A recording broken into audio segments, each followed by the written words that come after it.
Development Organization Kaujalo Resmita in Mediagi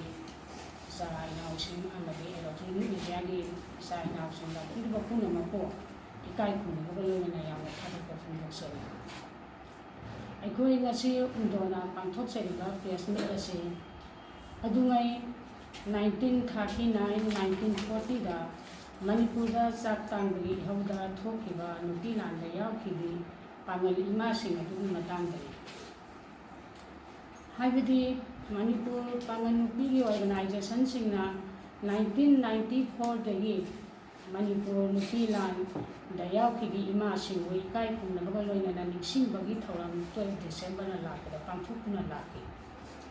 Asuna Lapada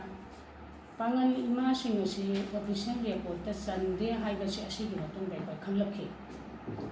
Matam Asnida,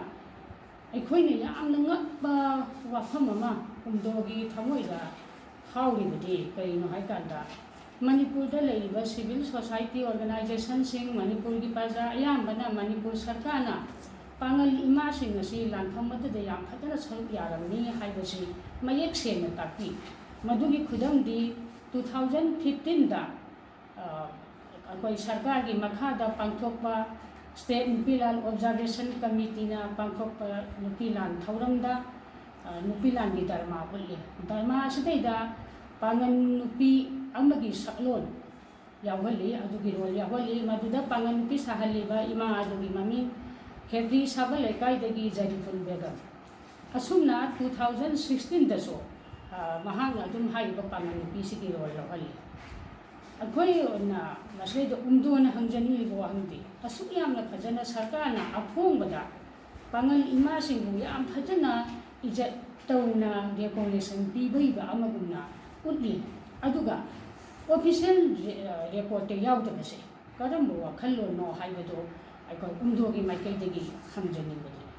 loina na masi how khare masi nakalam da thammase na ngatan khalakada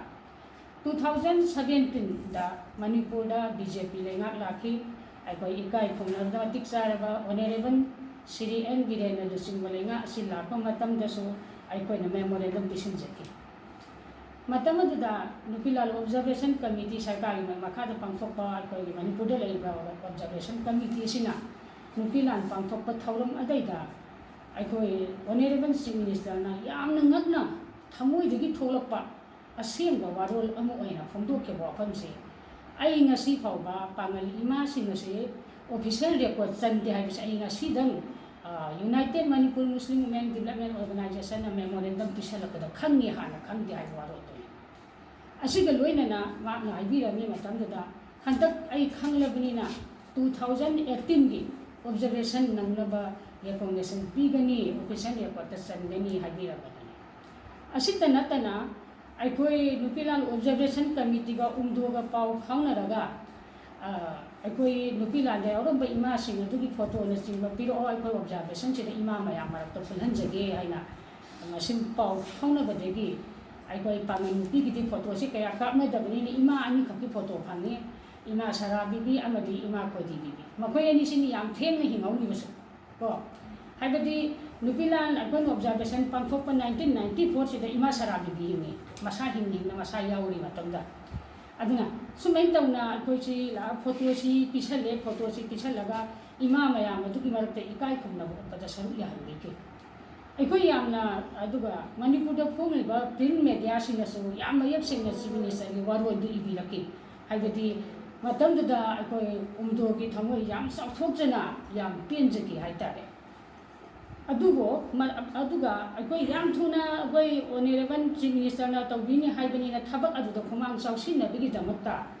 akoi 27 August akoi na haijaningi badi Chief Minister na